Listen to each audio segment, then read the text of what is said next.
Hey guys, welcome back to my channel and welcome to my year-to-date book haul video.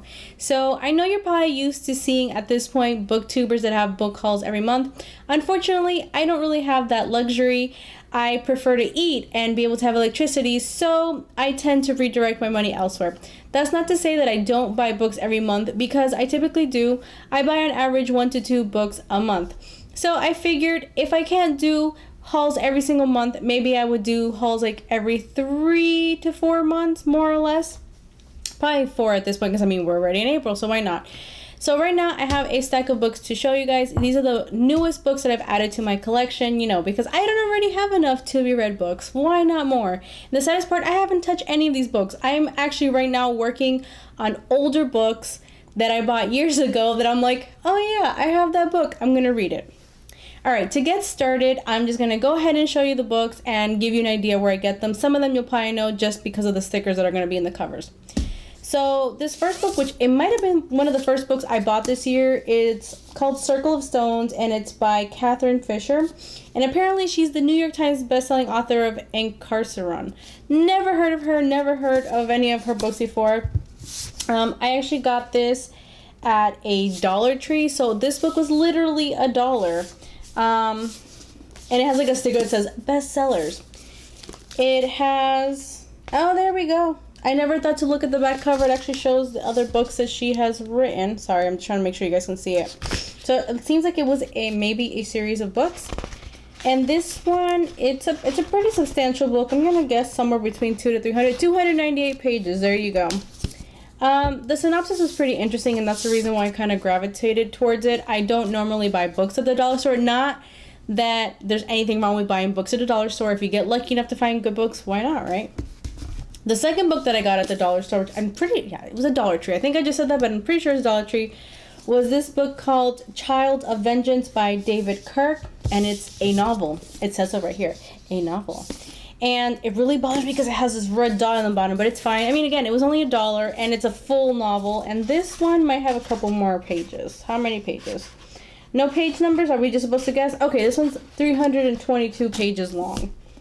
Again, I bought it because the cover really called my attention. I really enjoy books that are supposed to take place in, like, 13th or 14th century Japan.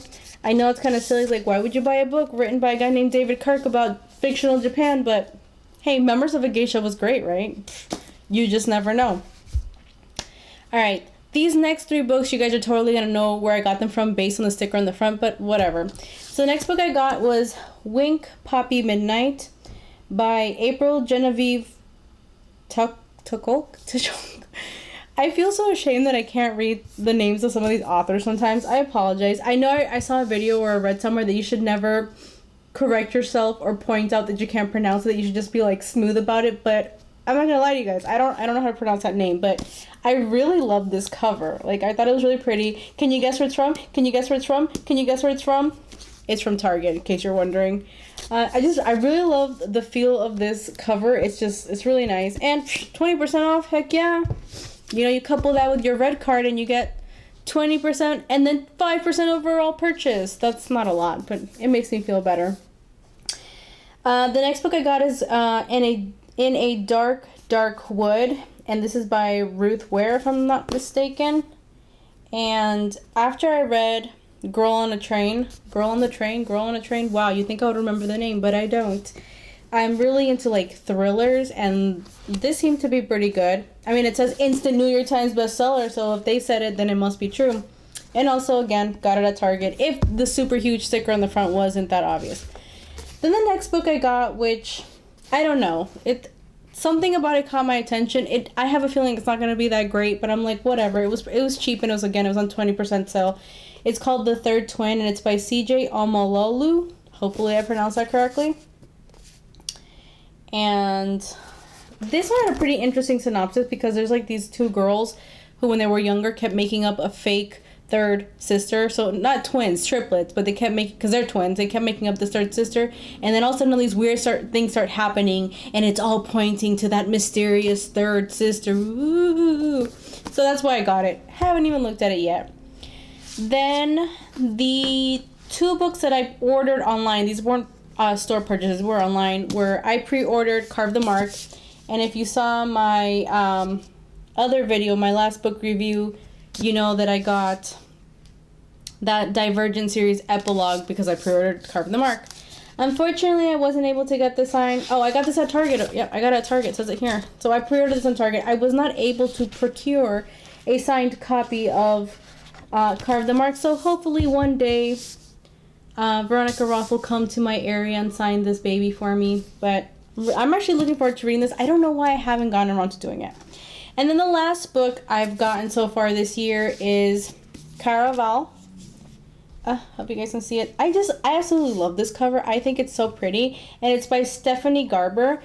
And I am so grateful to Twitter because Twitter is what made me aware of this book. If not, I had no idea. I probably would have seen it in stores, but I saw it on Twitter and I was able to pre-order a signed copy. And you guys know how much I love me some first print, first edition signed copies. It's like, I live for that. I live for that high of getting signed copies of novels. And this one has a really awesome synopsis. It's very original. I'm not going to give it up because I'm trying to get through it. I haven't started reading it, but I think I can read it soon so I can talk to you guys about it. And that's pretty much it, you guys. That is my entire book haul for this year so far.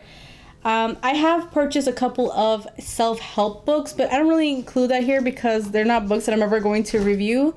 The last self-help book I got was this one, which it said mini edition when I bought it off of Amazon, but I didn't think they literally meant mini as in the size, but it's Boundaries. It's a really popular book for when you have a problem saying no to people. And now you guys know that I sort of have a problem saying no to people. Not everyone, certain people only. Other books that I've been reading, like the older books, which I didn't include in this haul because I purchased these years ago, but I'm currently reading The 12 Kingdoms. You guys may be familiar with that, maybe you're not. Unfortunately, these only 4 books out of the entire series were ever translated into English. These are originally Japanese novels, and so I'm reading them, but I'm already halfway through the 3rd book. I only have 1 more to go, and then I can't read anymore because that's it. But this is not what this is video about. This is about how many books I've purchased this year specifically. I didn't count a Hunger Games coloring book because, that's not really a book. I'm not reading anything, I'm coloring, but I haven't even gotten around to coloring in that either. So hopefully you guys are not too disappointed. Like I said, I just have other responsibilities that kind of forbid me from just going crazy, but every single time I go to any store that has books, typically the books is the first section I go to unless I really need to just go in and out. I'll even check books at Ross, Marshall, TJ Maxx, stores like that because you just never know. You never know if you're going to find something really good. Marshall's oftentimes has pretty decent books. But yeah, I can't be that booktuber that has hauls for you guys every single month as much as I wish I could. I guess in theory I could lie and just take all the books I've never shown on camera and pretend that I bought them, but what the heck's the point of that? It's lame. Anyways, you guys, if you liked this video, which I hope you did, please give me a thumbs up. Leave me some comments below. I clearly need more books to just keep piling up, so if there's any new books you guys have heard about that you think I should take a look at, please leave me some comments below. Please consider subscribing to my channel, and I will see you guys in the next video. Bye!